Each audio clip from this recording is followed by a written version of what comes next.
Всем привет! Меня зовут Наталья, добро пожаловать на мой канал.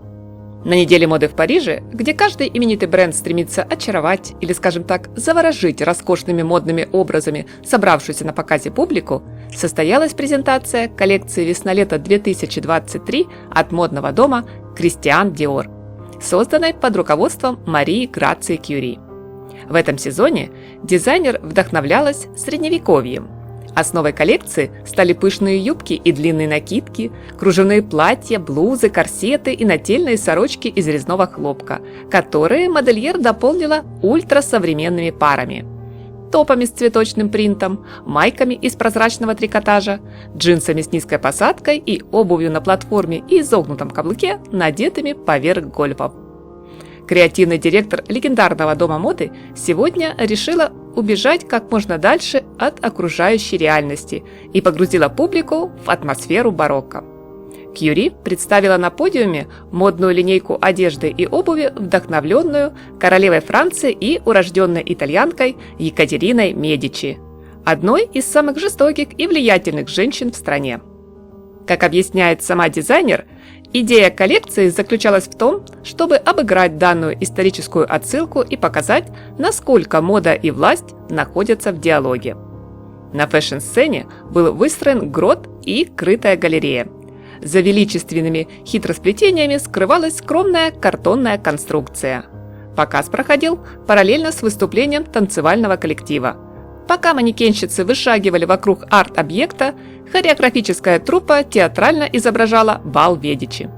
Это был настоящий тур де форс, экскурс в преобразование, сделанный Екатериной во Франции, где пышными балами, величественными маршами и другими зрелищами монархиня добавляла эффектности королевской власти.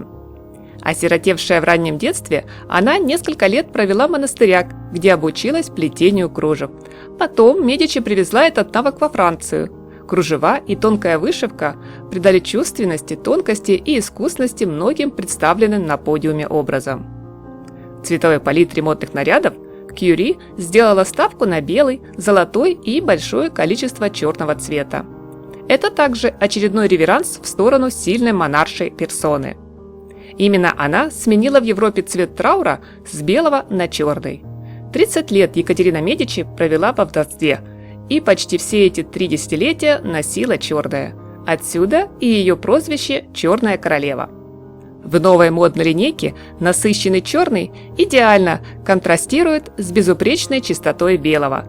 Палитра мягких тонов гармонирует с легким изяществом струящихся тканей.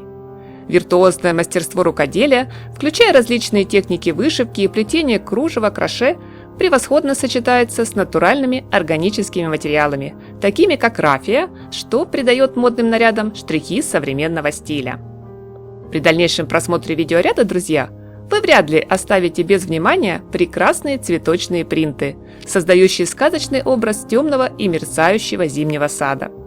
Они воплощают жизненную силу мира растений, украшая платья, брюки и пальто, наделяя их новой модной поэзией. Многие роскошные ансамбли весенне-летней коллекции скорее достойны звания великолепных нарядов от кутюр и никак не впишутся в повседневный гардероб. Но здесь важна сама идея. По своей сути, это шоу стало размышлением автора о женской силе, которую можно выразить при помощи одежды. На мой взгляд, у дизайнера получилось сегодня создать почти совершенный и очень необычный баланс между повседневным комфортом и изысканной высокой модой, где мирно и свободно соседствует прошлое, настоящее, будущее, провозглашая некий ультрасовременный гимн женственности и уверенности в себе, смелого творчества и новых модных решений.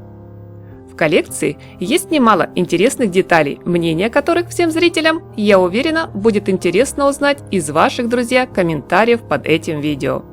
Скажу большое спасибо за поставленный лайк и подписку на мой канал. Приятного просмотра, хорошего дня, всем красоты и обязательно только теплого, солнечного настроения!